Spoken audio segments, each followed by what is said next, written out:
believe we need a roll call. Lauren, can you help do that?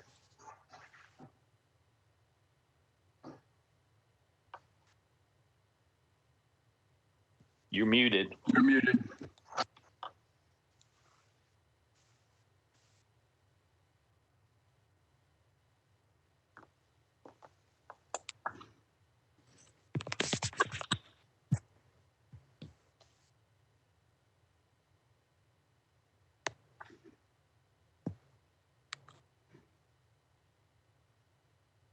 Lauren? Sorry, did I mute myself? Okay, how far did I get? I got Mr. Reed, Mr. Here. Mr. Druffel. Here. Mr. Schulman. Here. Mr. Crumbo. Here. Ms. Swara. Here. And Mr. Frazier.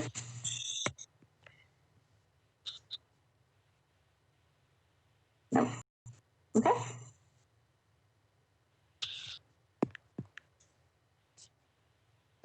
Is Mr. Frazier on the line?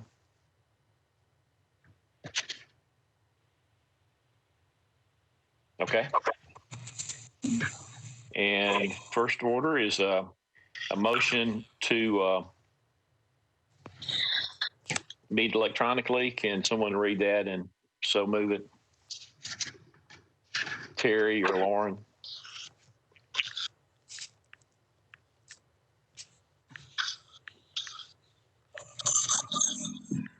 We require a motion to meet electronically pursuant to Governor's Executive Order 65, finding that the meeting is essential business of the metropolitan government and that it's necessary to meet electronically in order to preserve the public health and safety.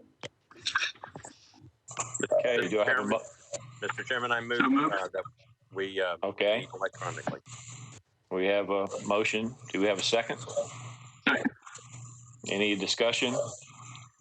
I believe we need a roll call. Mr. Reed. Yes. Mr. Druffel. Yes. Mr. Crumbo. Yes. Mr. Schulman. Yes. And Ms. Swara. Yes. Okay. Next item, approval of minutes. Mr. Chairman, I've read the minutes, and I would move that we accept the minutes. We have a motion. Is there a second? Yeah, second here. Any discussion? Yes, Mr. Chairman, this is Councilmember Swara. Yes. It's not a big thing, but I just thought since we're the audit committee, I should, at least on record, correct that. There is a part in other items in the minutes that talk about me filing. I think you said I've already filed for legislation. I will file for legislation. I've not filed all of them, so I just wanted to at least correct that. Okay. Any discussion on the correction? No. Okay. Roll call. Chair, I had one question on, and I don't know if this is the appropriate time, on a follow-up matter within the minutes, but I can wait to ask that question. Okay, thank you. Roll call to approve the minutes as corrected. Mr. Reed.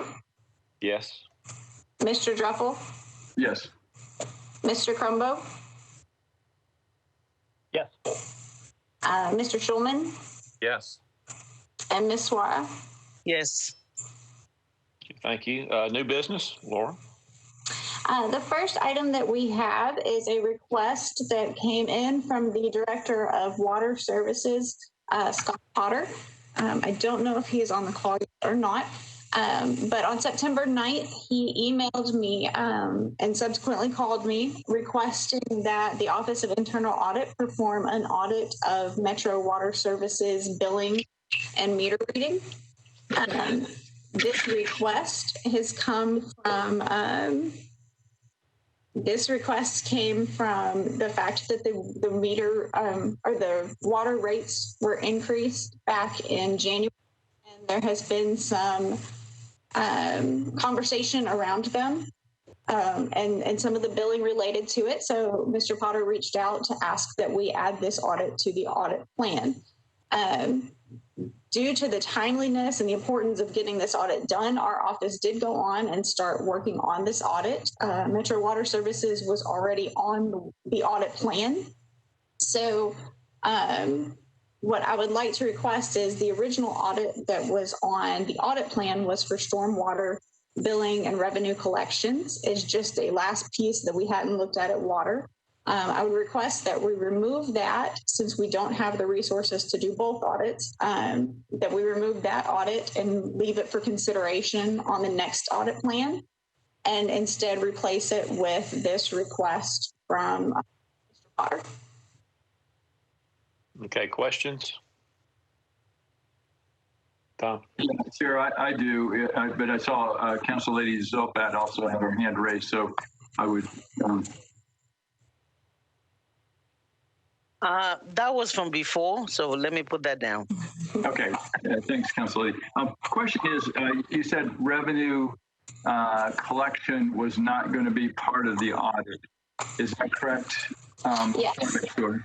For this one, we originally, Mr. Potter requested the audit include meter reading, billing, and collections. We looked at collections for water about 5 years ago. Not much has changed on that process. And in order to address the majority of the concern, which is around the new rates and the billing of it, we tried to scope down the audit a little bit to just include the meter reading and the billing.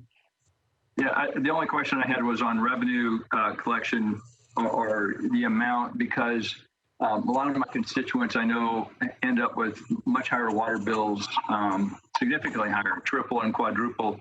And that was partially based on the tier system recognized.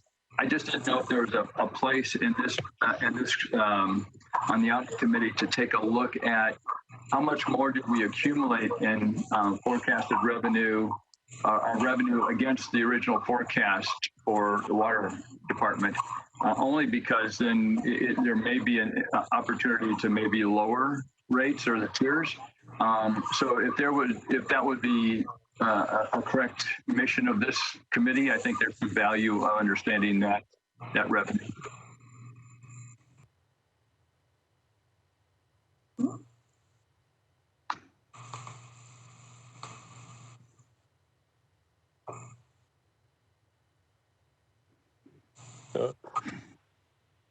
Do you want to address that?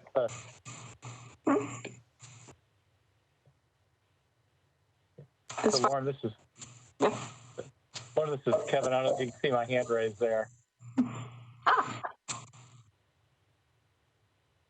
Okay. So I'll address both. Really, I had a question first. But we're going to address Councilman Druppel's question. So, with respect to the water rates, we had the recent increase, which I think is of concern here from Director Potter. The rates, though, are agreed to by the state.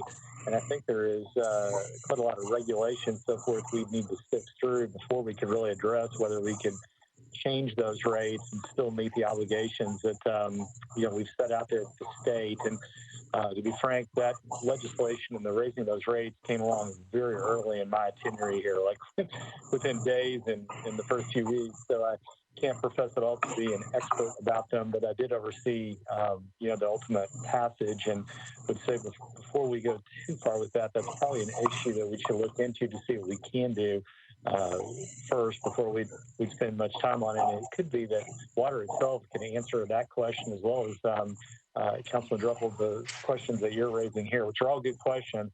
I know our resources are constrained, and the reason I had my hand raised originally was to ask of you, Lauren, I hear you talking about constrained resources.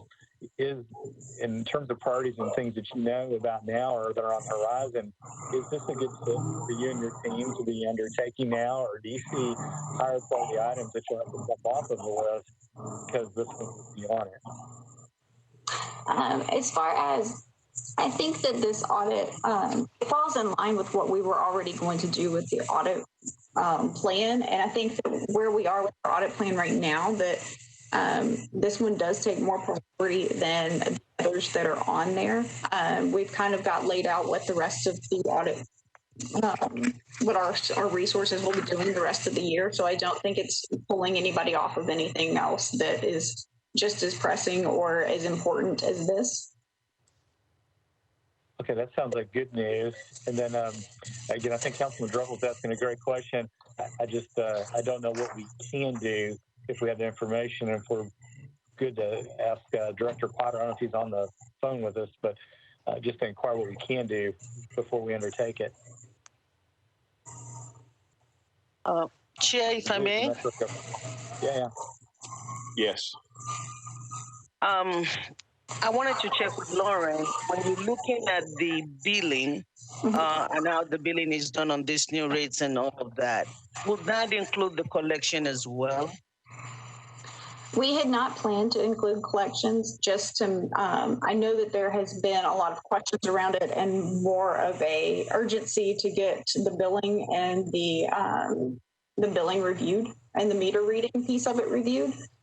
So we had initially decided to scope out the collections. It's something that we can add back in. We did look at collections about 5 years ago related to this. Not much has changed in their processes since then. So we were confident, at least in scoping it out and including it later on in another audit year.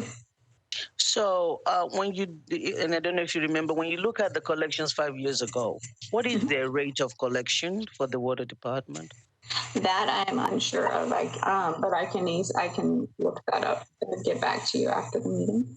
So I guess where I'm going with it is that while I'm trying to see if we can link what Councilman Bedroffel is trying to get to, even if we're not looking at the revenue as a whole right now, but if we're looking at billing, we might as well see if the bill is being collected at the same time.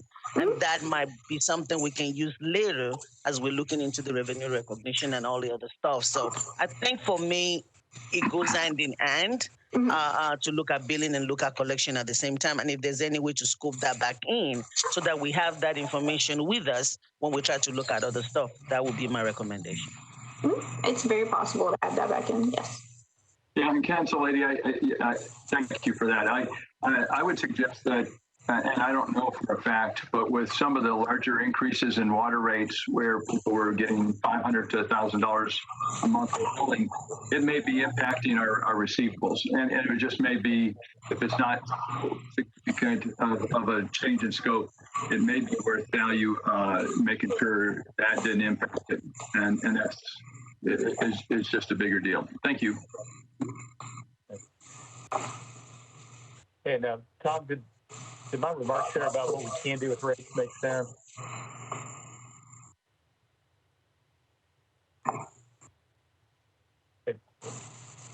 Yes, Kevin. Hey, I'm sorry.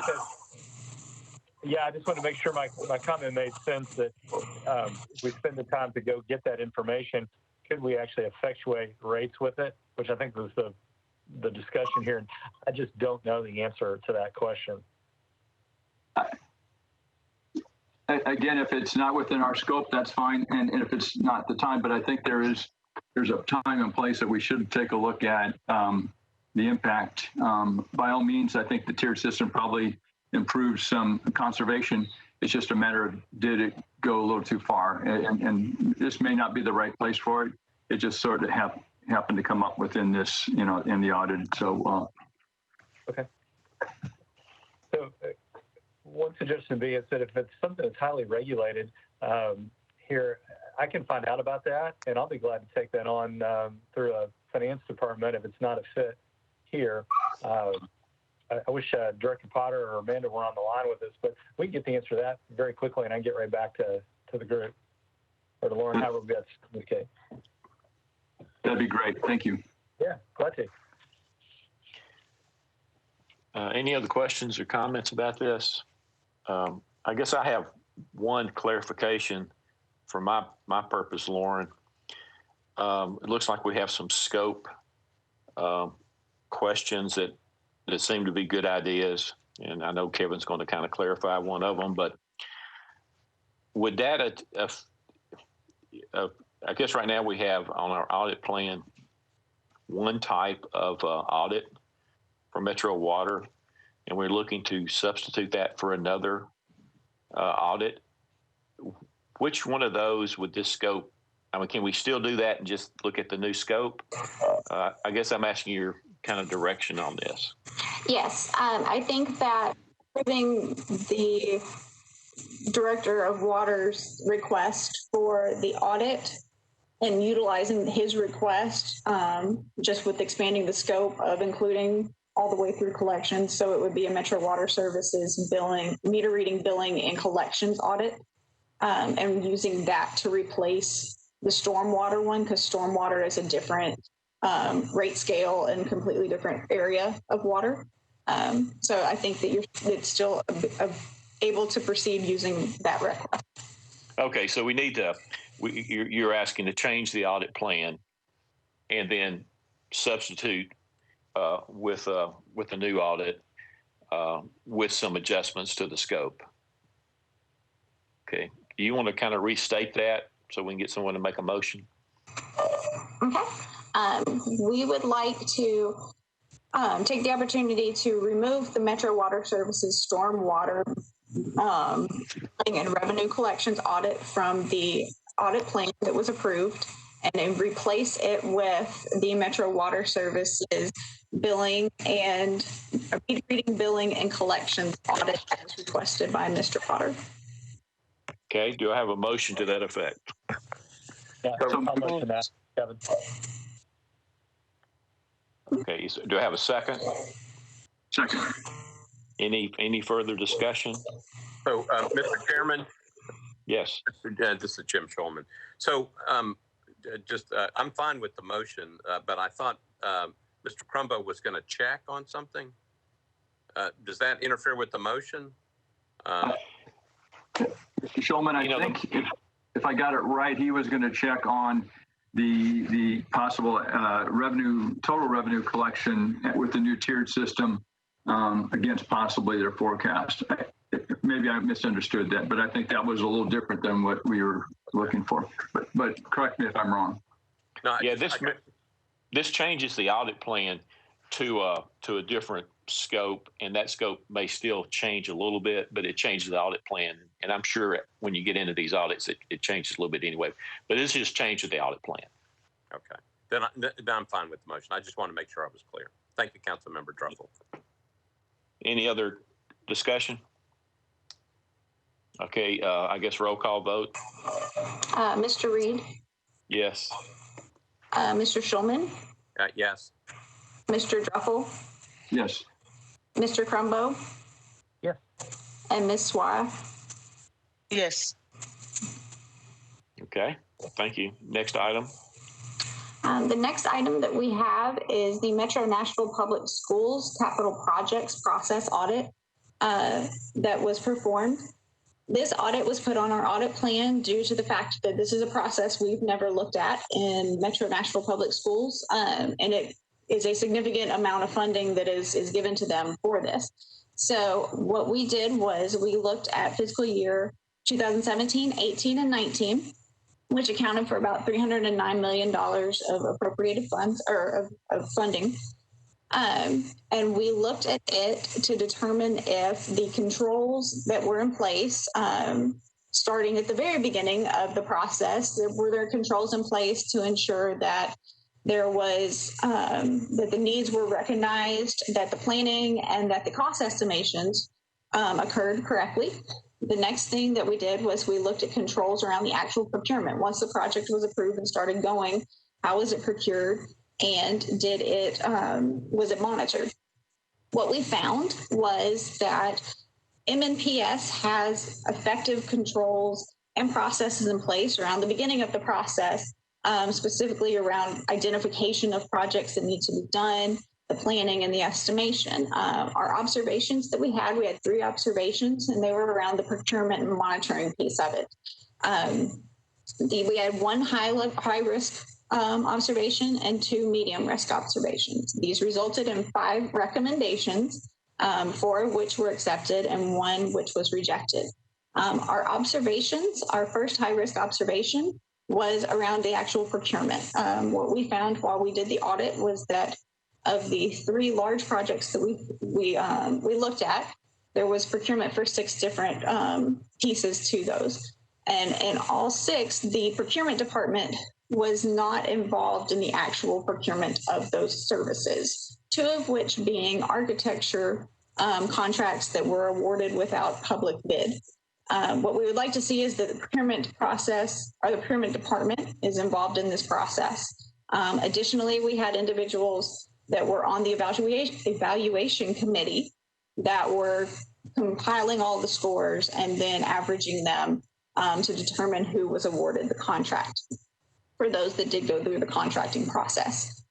Both of these, and one of the, with the actual use of the procurement department, MMPS had actually started using the procurement department more around the time that our scope ended. So we didn't have projects that hit when they were transitioning over to using their procurement department more. Our next observation was around prevailing wages. Metro Nashville has a requirement for capital projects that any contractors put in a clause that says that they will pay their employees a prevailing wage. Metro Nashville Public Schools has their own procurement process and their own procurement code, and they are not required to follow the same requirements. However, since they received so much funding from Metro Nashville government, as well as just for consistency, we wanted to recommend that they incorporate this language into their contracts as well. The last observation that we had was around their project management.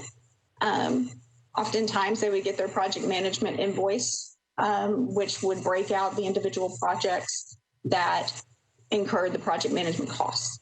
However, instead of allocating it directly to those projects, they would put the entire lump invoice to whatever project had open funding available.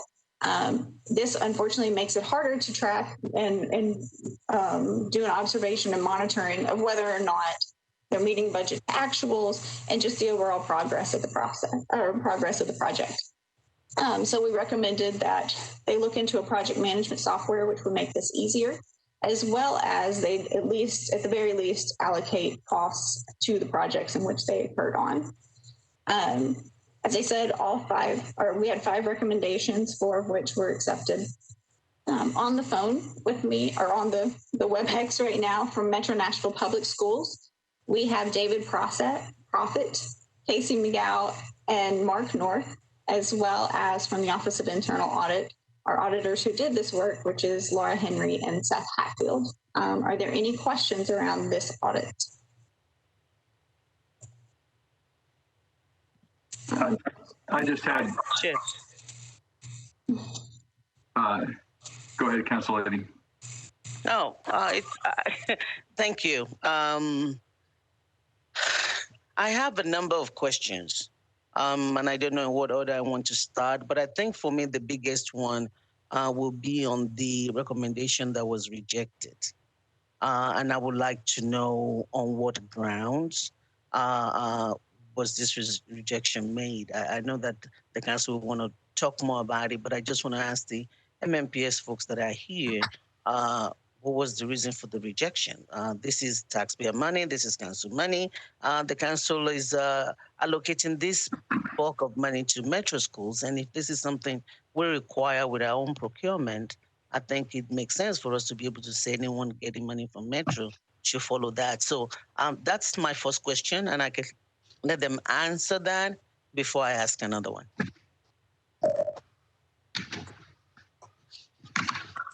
Thank you for that question. This is Mark North, Metro Schools. A couple of things.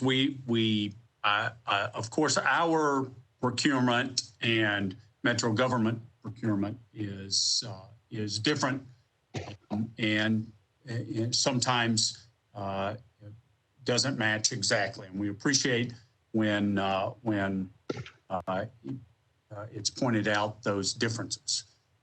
We are in the process of considering making that change so that it is alike in that particular provision for contracts.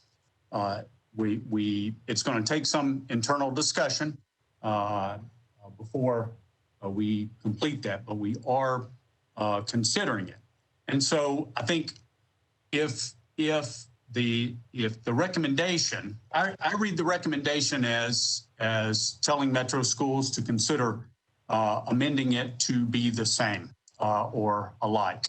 And if that's the recommendation, then the narrative of the response is certainly consistent with that, and we are going to consider that, but it's going to take some internal discussion with the upper management, Dr. Battle, and others here before we make that change. Mark, hope that answers your question. This is Dave Prophet too. I wanted just to add one thing on there. The act of rejecting or accepting were the only two choices given. Yeah, we were on the middle ground on that one simply because of what Mark's explanation were, and rather than accepting something that we didn't feel like we could accept because it still needed further discussion with other personnel here at Metro Schools, the only thing that we could do was insert the rejected caption there. Well, if you're considering it, that's better than rejecting it. And as someone that's talking about making things consistent, we voted last year to make sure that the wages for MMPS matches that of Metro. I think if we're doing all of that on the Metro side, it behoves the MMPS to do the same, because these are Nashville residents that are being paid these wages. And you know that there's been stories in the news about wage theft and things with subcontracts that we're not going to go all into, but all of this feed into that. And I think for me, when I saw rejected, it was just like not even considering it. And so I'm glad to know you're considering it. And I want to make a strong recommendation that this is something that MMP is looking to. On the question of the procurement that did not go through the public bidding process, Lauren, did we know how those vendors were determined? And did we also look further to see if there were any conflict?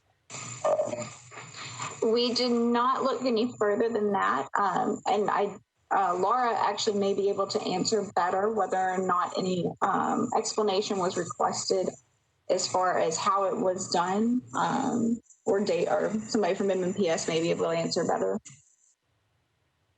I'll be glad to. Laura doesn't want to jump in. Those two particular items were begun by my predecessor, and when I came on board in January of 2016, I guess it was, that was actually one of the first things that we changed in our office was this procurement method. These particular projects that were selected were begun prior to, or at least the selection process prior to my tenure here, and had for many years prior to that emanated from the construction office. So when Casey and I came on, Casey Mago, by the way, is our assistant director for facility planning and construction, who's with us. We started to change the process. Now, relative to scoring and those type of things, that was still in the construction office, but we did go out for a QBS process rather than the other processes that were in place on some of these others. So we started that, and then when our new procurement officer came on board, we migrated virtually everything into the procurement, or under the procurement's arm, for selection and solicitation. So that's, I guess right now, all I can say to that. I hope that answers part of your question, Councilwoman. Thank you, it does. And if the chair will allow me, I have one last question. Please. Thank you. This has to do with the project management software. I'm looking at the comments in there, and I find it confusing. It says MMPS currently uses a PM software, but then it also says that PM software may be considered. And so I guess, are we using one?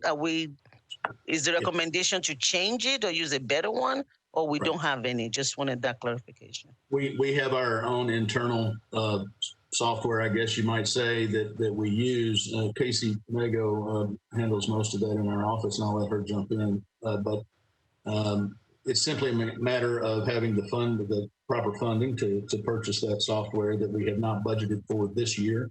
Going forward, we will look at the cost and potentially include that in some of our operational funds. And I want to make a recommendation that Council was considering some resolution last meeting. One of them has to do with your capital spending, and I remember that this has to do with laptops and computers. My understanding is that there were computers bought from your capital spending, but now you have some CARES money that you're now asking to be reimbursed for. I want to recommend that we look, once that reimbursement is completed, that would be a great place to look for funding for that software, because I do think the project management is important. We want to make sure that we're not maybe undervaluing or overvaluing the cost of a project. So just want to put that out there. Thanks, Chair, for the endorsement. Thank you. Any other comments or questions? I have a couple, if you don't mind. I'll try to make them fast. One is, there's a comment on this that said, no construction will take place until all funding is acquired. And I don't know who to ask that question to, but is clearly through the Justice Center, we saw that was a real problem. Is that currently occurring with MNPS, so that when construction in a school or construction with repair is done, we have the full bid for that? That is correct, Councilman. We, first and foremost, in our office, and it's the one thing that I'm personally responsible, primarily and personally responsible for, is the estimating of the projects. That's first and foremost and most critical part in getting the proper funding for the project. Once that is complete and escalated, depending on when we are asking for the money through our capital improvement budget request, we request the money, and we do not start any project construction, no bidding, until we have that money in hand and ready to go. Thanks. Is there I saw the way you determine your priorities, 8 standards over 10 years, et cetera, to determine your priorities. Is there some documentation someplace? Just being on the Budget, Finance, and Education Committee, I'd be curious, and I think we're going to get into this next month, but is there someplace in public that list of priorities that you have based on needs? We can certainly provide that through Mark North and that kind of information. Yeah, I think Mark and I talked about it. I was just curious because, as we know, it's difficult. We have limited capital needs. It's important for us to know, going into the next budget session, what are the full needs that MNPS is going to need. And I know, having talked to several school principals, et cetera, there's some huge needs out there. So I think it's important for us to see the larger scope. So if there's value or an opportunity, that would be great. And the last thing I just would have, and then I'll pass it on, is there was a comment that the bid scores were collected and averaged by a single member for the same evaluation committee. Were those ever gone back? Did anybody ever go back to reevaluate to make sure those were appropriate or accurate? Relative to just double checking them? Is that what you're asking for? Yeah, obviously it was brought up as part of the audit as a concern. So I didn't know if there was a follow-up point to that in any way that needed to go back just to verify. Lauren, I don't know if that you did that. I just was curious.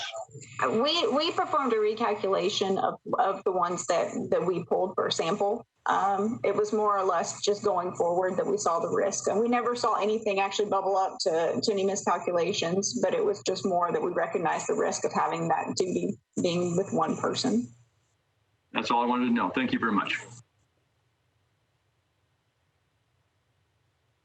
Any other questions? Mr. Chairman, this is Jim Shulman. Just a quick question, I think this, for Mark North.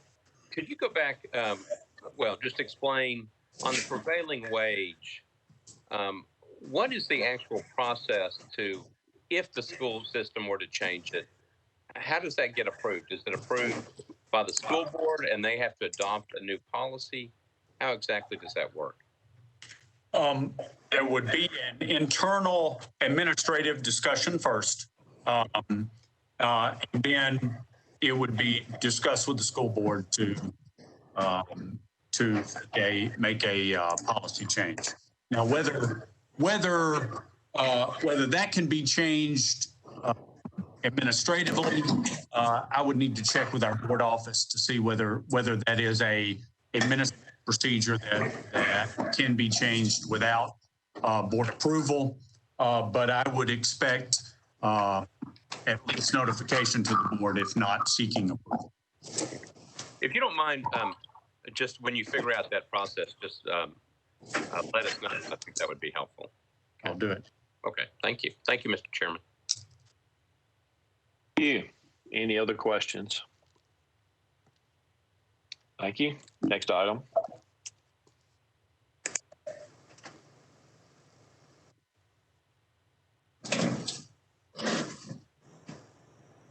The audit of the Criminal Justice Center.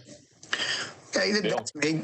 Hey, good afternoon. It's good to see everybody. Our office completed an audit of the Criminal Justice Center capital project. If I could, before I get started, I'd like to introduce a couple of folks. First, would like to introduce Mike Leonard. He is one of the assistant directors in our General Services Department. He's over the design and construction team. I'd like to recognize Innocent Darby, who is one of our senior auditors, Laura Henry, who's one of our assistant or auditor too. She assisted on certain aspects of this audit. They did all the work. This was a very large, complex engagement, and we very much appreciate the construction management team's assistance and the work that our team did. To give you a little bit of background, long story short, the previous Criminal Justice Center, it was built back in the early 80s, and it had reached a point in its life cycle where it really couldn't meet its operational objectives, couldn't fulfill its purpose. There were safety concerns. And so a study was conducted, and it was determined, trying to figure out what's the best course of action to deal with the current structure.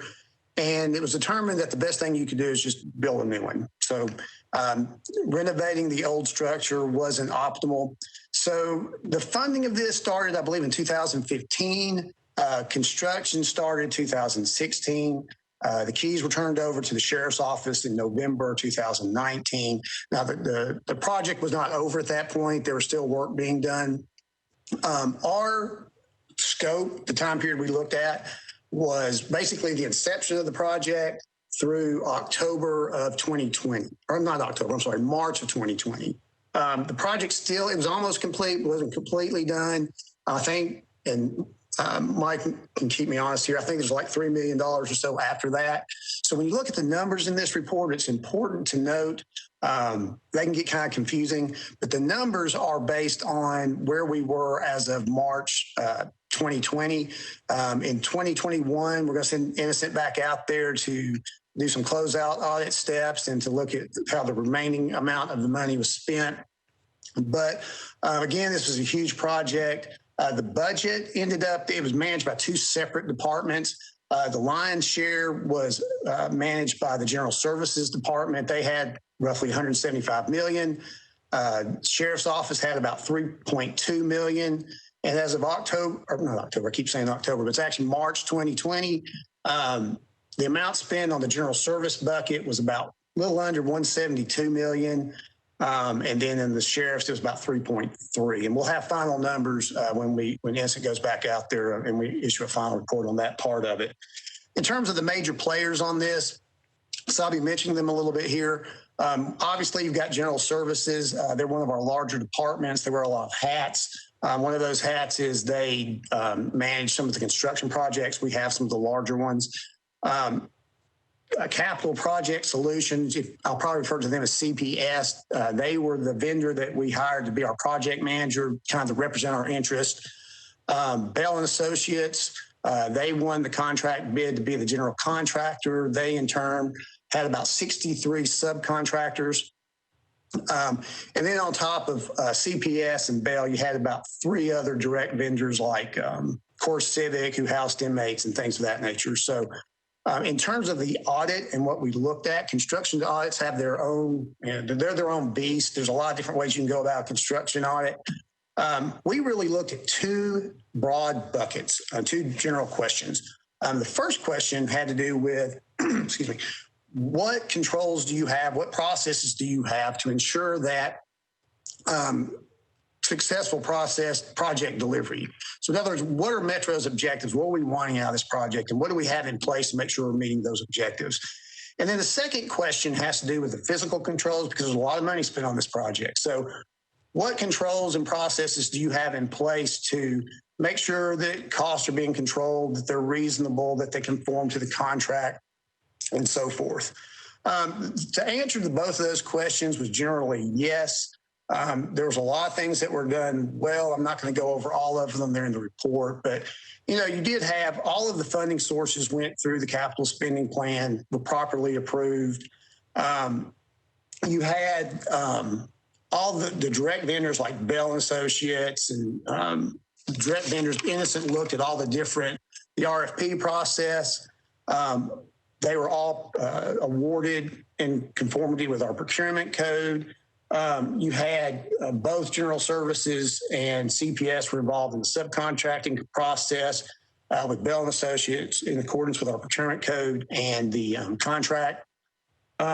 Internal and external stakeholders met on a regular basis to discuss the progress of the project, problems, things of that nature.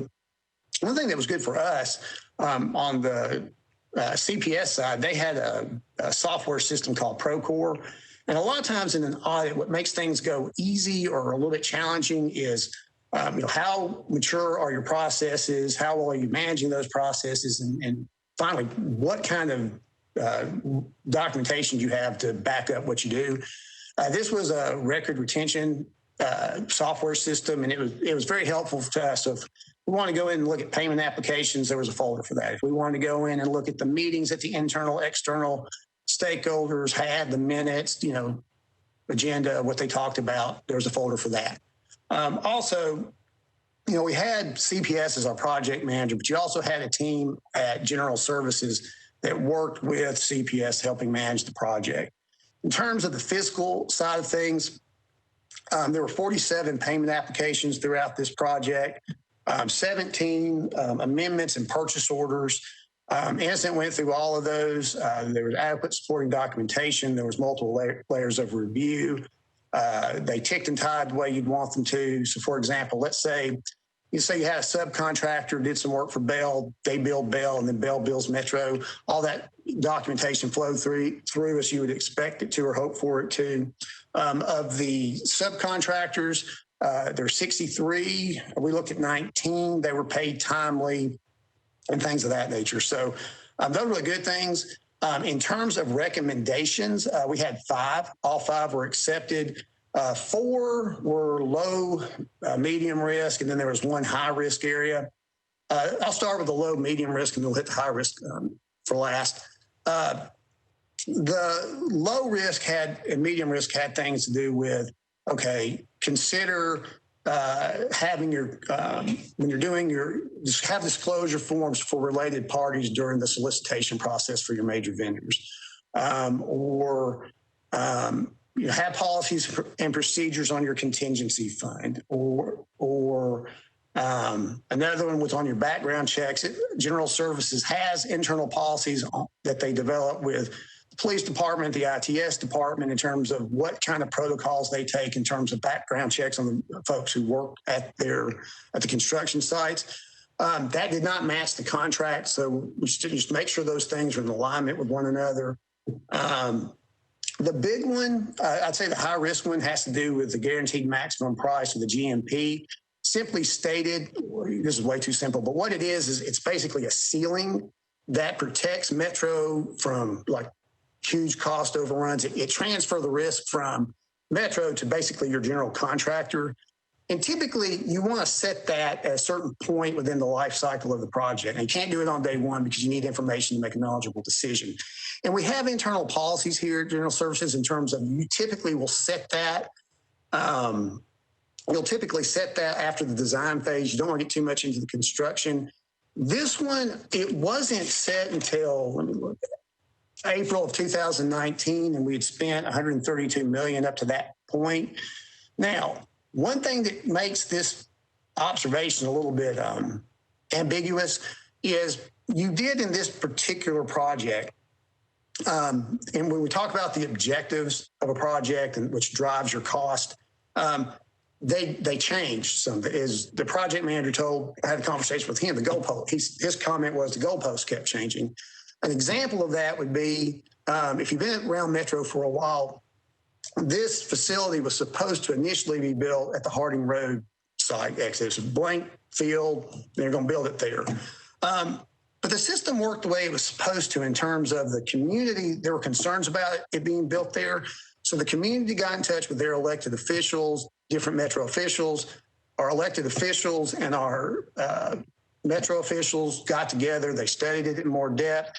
And from a community standpoint, it was determined that, yeah, okay, we're not going to build it out the Harding Road. We're going to put it where it is, which is on basically downtown, right across from where we normally meet on the other side of James Robertson.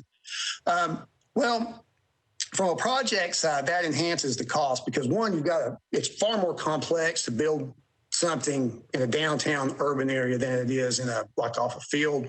You've got a facility that's already there that you're going to have to demolish. You've got inmates that are there that are now going to have to be temporarily housed. So there were just some extenuating circumstances. However, all of us agree that it should have been set earlier. And there are some things. There was an ordinance passed, I think, in 2019 that kind of helps with that in terms of when you go through the capital spending process, there's more information that's required. But those are our recommendations. I think on the general services side, they've all been implemented at this point. That's all I have. Again, thank you to our staff for the work they did and for the general services and the construction management team for their help. And thank you for listening, and we're happy to answer any questions that you may have. Chair, I have two questions. Please. Number one is, when you determined originally that it was supposed to be in Harding Road, was there not community meetings at that time to determine? I mean, if I have a project in my neighborhood, I'm especially a project like this, I'd have a bunch of community meetings to determine the concerns early. I'm not sure the specifics on the community. I know there were community meetings. I'm not sure the specific timeline. I don't know, Mike, would you have any additional information on that?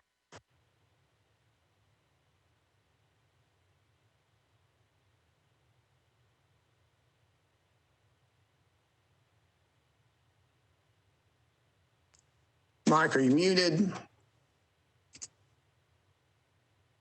Councilmember Druffel? Yeah. This is Jim Schulman. So I wasn't on the council at that point either, but as I remember, it was obviously a very major discussion going on. I think there were lots of, I'm not sure if there were specific community meetings, but there were lots of community engagements at that point. And I think that's when it ended up coming down to a vote of the council, and they voted not to have it at the Harding site, but to keep it downtown. But as I remember, because I think elections were going on about the same time, there were a tremendous amount of discussion on at that time about and I think it just goes to the fact that, a lot of these projects are built without the final cost being involved. I know that's been corrected, but time after time you see this and it gets a little frustrating to know that costs have gone up. Was there an original cost bill that you know of that was Yes, there? I believe it was 113 million, but now that was in the very early days. That was before it moved from the Harding Road exit or Harding Road area to downtown. And you're exactly right. GMP is a very important thing. It protects Metro in terms of costs. And I don't think that, again, I think everybody's aware that there's in agreement that it should have been set earlier. And I don't think there's anything here that necessarily would suggest that, costs were just over the top. But I do think it was one of these things where you had the objectives of the construction project kept changing. So the driver was the scope and not the underlying cost of the construction. Generally, yes. It's a 30% increase if you take 62 million plus the 113. It's a pretty big number. Okay. Mm-hmm. Any other questions? Yes, Chair. This is Swara. Please. Thank you. Yeah, I had the same intuition as Councilmember Droffel, but I did see, looking at the details, that there were situations where there were some things added, like a female's side and additional things added. But the question that I have is these recommendations. I do want to commend everyone. I think reading the fiscal policies, it was good to read that things were working the way they should. So I do want to say that first. But when it comes to these recommendations that you have in terms of the background check and all the other little stuff, other than the guaranteed minimum price, related party and all of that, do we know if central procurement has any part in the final process, or is this just done at the department basis? The reason why I'm asking is this something the onus is it just on the department, or is it on finance generally? And if it's on the department, do you think there's something that finance could do to make sure that it's consistent? Because I would think that if this is a policy across board and somebody in finance is checking, then every department should know that, you know, the party is something we do, background check is something we do. And so I'm not sure, is this at the department level or is it at finance? And forgive me, are you referring to the background checks? Is that your specific question? Yeah, I'm referring to, I think all of it tends to be background check and related parties. I think those are the low end ones. Even the guaranteed minimum price, which is a big one, was finance not involved in that? Is that also a decision at the department level? You know, that's the point I'm trying to make, because if we have it that we need to be checking this and doing this, and finance or somebody in finance is working with them across the board, I just don't know how that process works, and I don't know if you're able to determine when all of this decision is at the department level or if it's at the central office level.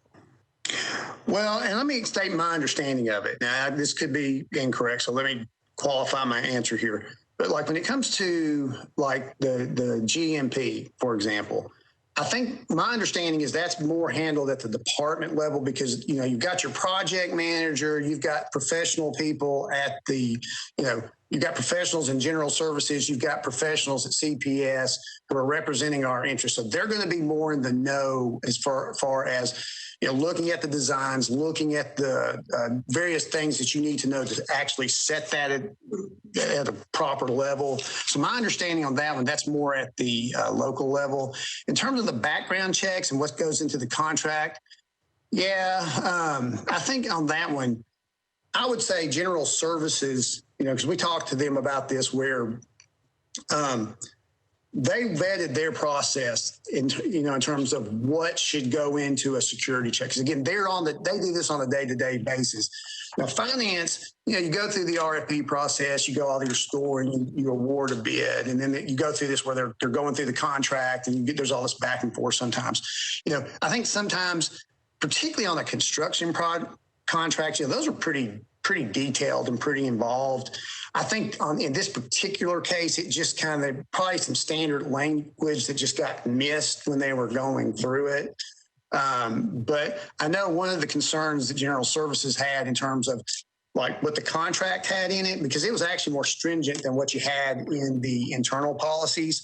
But their thing was, you know, there are cost benefits. So in other words, you get it too strict. Like if you're doing CGIS background checks on all your various people working the site, you'll never get anything done. So they work with like the police department, they work with the ITS department when they were coming up with their internal policies on that. And again, since they're managing it on a day-to-day basis, I think they'd probably be in a better spot to manage those things than finance would. Now, finance, obviously, they're involved heavily with the capital spending plan, the CIB, things of that nature. But in terms of the actual knowing what's going on the ground, I would think that's actually the department's going to be in a better position to know that. Thank you, Bill. And this may be a question with or a conversation with procurement. But I just look at, as we're doing all this construction and building and contracting stuff, if there is, if we don't have consistencies across board, I wonder if there's a check mark of this is what you need to look for. These are the basic things every contract must have, and all the department can follow that. So everybody don't do different things. These are little things, but these are little things that could end up being big. Related party is a big issue, right? And so, Yes. so that's why I was asking if this is something that could be done on a more centralized, where there's a check mark or checklist or something to make sure that we are consistent across board and we're not missing things. So thank you. No. Yeah, thank you. Those are very good points. I'm not doing like on the disclosure part. That is something like, and that there was one recommendation exclusively for finance, which is when you're going through the solicitation process, there are some compensating controls on the disclosure of related parties, because I'm no expert on this, but my understanding of the construction world in Nashville, it can be kind of small. So you may have some, it's not necessarily bad. You've got some, interrelationships or whatnot, but we do need to know what the lay of the land is. And it does give us more teeth if you have a form that somebody is actually signing telling you these are the people we have the relationship with. So, but those are very good points. So, Hey, Bill, this is Charles Frazier. Let me just ask one question about in November, it says it was transferred to the sheriff's department and the building was completed, but yet another $5.8 million was needed. And then you do say in the report that you're going to be subjecting that to some additional audit procedures. I'm just curious as what was the $5.8 million for? Okay, basically the 5.8. Okay, you get to the point where, and maybe the wording should have been a little bit better, where it wasn't, the project was not complete in November of 2019, but it was at a point where they turned the keys over to the sheriff's office. But there were still some things that had to be done. I think there's some issues that came up that had to be dealt with. And so there was an allocation of 5.8 million. Now, where the numbers get kind of confusing in this report, if you're looking at the charts, you're going to see the numbers go through March of 2020, okay? Part of that 5.8 bucket for that allocation, the money that was spent against that 5.8, they had already spent 1.6 as of March 2020, okay? Now, subsequent to that, my understanding is about a little over $3 million were spent after that. So what we're going to do, that 1.6 of that amount was part of the audit. Okay, so that's been looked at, but everything outside of that has not been looked at. So that's what Innocent's going to go back out, or somebody's going to go out in 2021 to look at. So it may have just been the wording, but that's where the keys were turned over, but there was still work that had to be done. Does that make sense?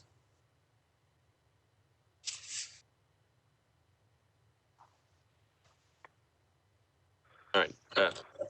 Mr. Chairman, this is Jim Shulman. I had one last question, if that's okay. Okay. So, Bill, you talked about those, some other issues came up. So I'm looking at Terry Costonis to make sure that I can ask this question.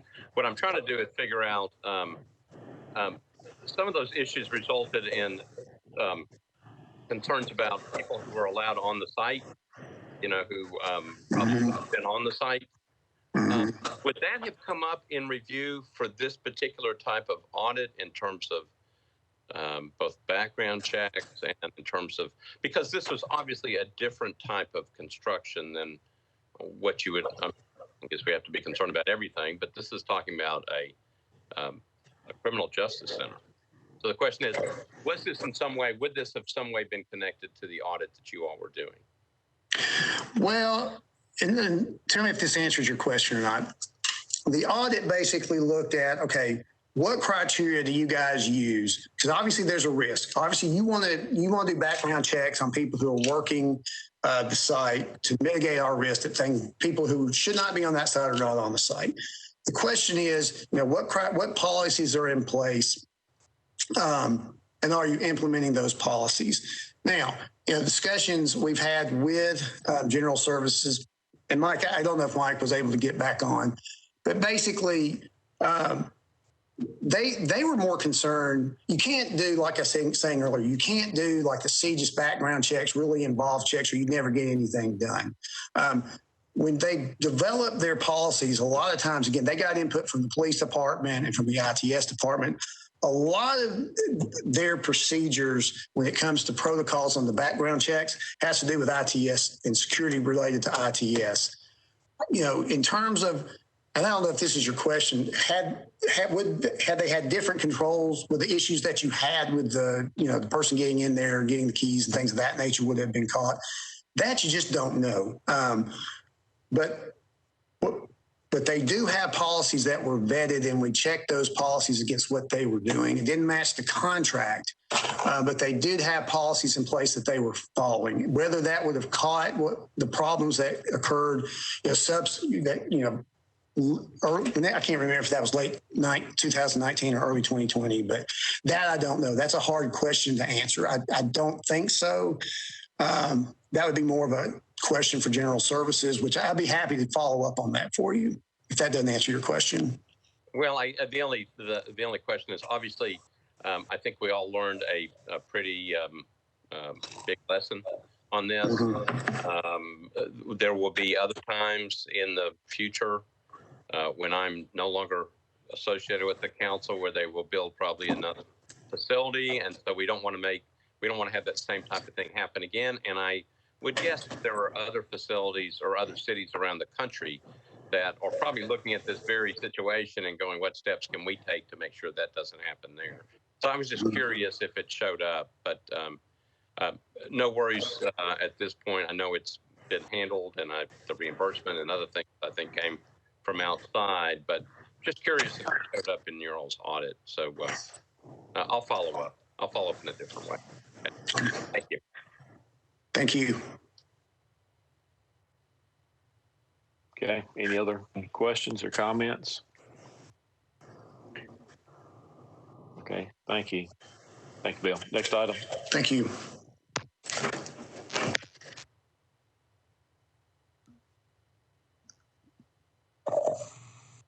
I believe the next item was the tentative discussion of the beer board. That report did not go out, so it will not be discussed tonight, which means that we would move to our next item, which I believe is the project, as our ongoing project status. As you can see within the workbook, we currently have 7 audit projects that are in process, 3 of which are in the draft reporting phase. And we have 1 investigation that's currently ongoing, as we discussed at a previous meeting. We have our goal of getting 17 audit reports issued by the end of our audit plan year.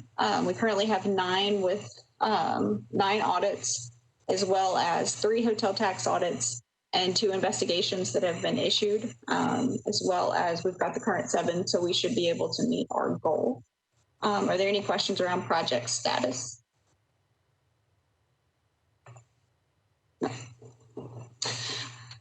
Okay, then I will move on to our recommendation implementation follow-up status. There were about 9 recommendations that came up during the time period between our last audit committee meeting and this one. 2 of those related to the fire marshal's office. We are currently doing a follow-up audit of those recommendations, so they are not included in our list that's in the workbook, because those will be addressed when we have our follow-up audit report that will come out hopefully before the next audit committee meeting. That left 7 recommendations that came up between the time period.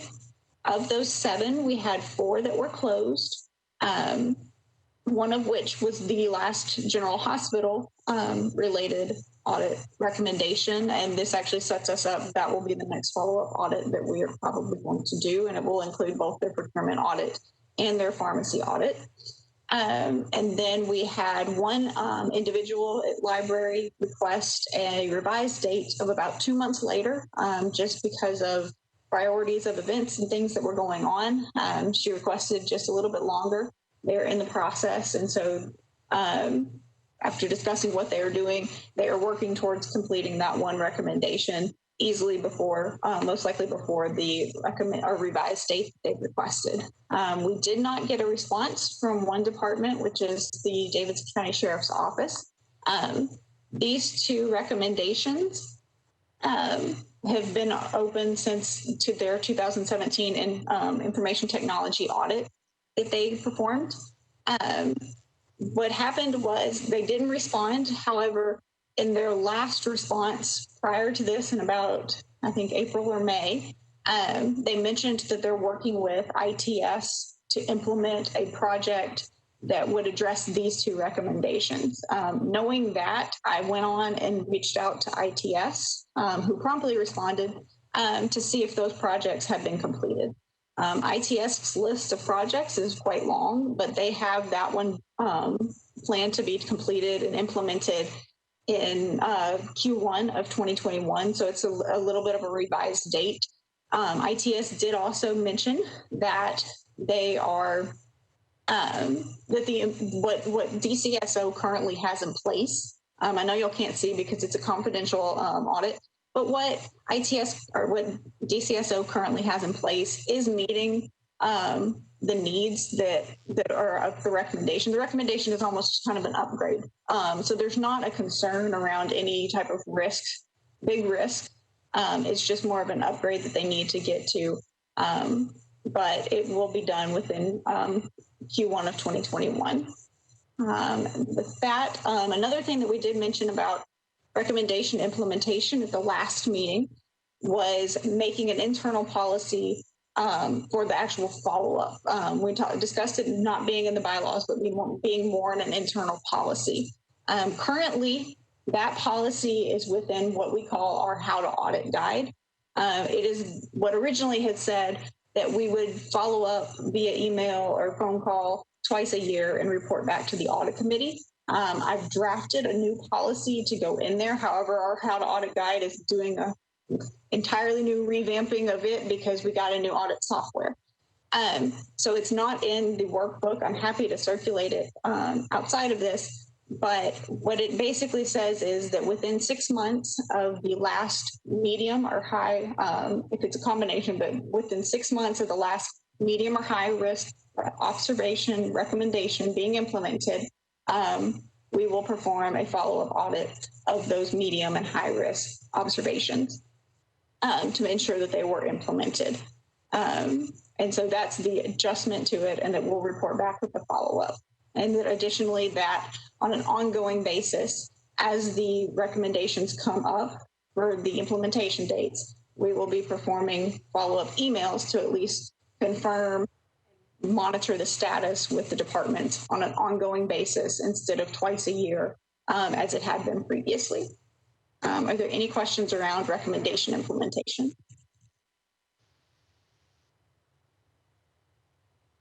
Nope. Okay, then I will move on to the last item, which I believe is our budget status. Within the workbook, you can see that our office, as it has been for a while, is under budget. This is due to the fact that we have 2 open positions, as we are still having a hiring freeze on those positions. And then also it appears that our consulting budget has been very little used. We have not been billed for services related to the investigation that is currently going. So those will start to trickle in, and that amount will go up, as well as we're hoping to utilize more of the consulting budget for at least one IT audit very soon, whether it's at the beginning of 2021. So eventually we'll kind of even out those budget amounts. Are there any questions around the budget status? Okay. I think that's all I have. Okay. Does anybody have anything else for our public meeting? Okay. I understand there's a need for a executive session. So we'll need to adjourn the public meeting, and then we'll have a motion to move into an executive session. Is there a motion to adjourn the public meeting? So move. Second? And I believe we can do this by all in favor? Aye. Aye. Aye. Okay. Now we need to have a motion.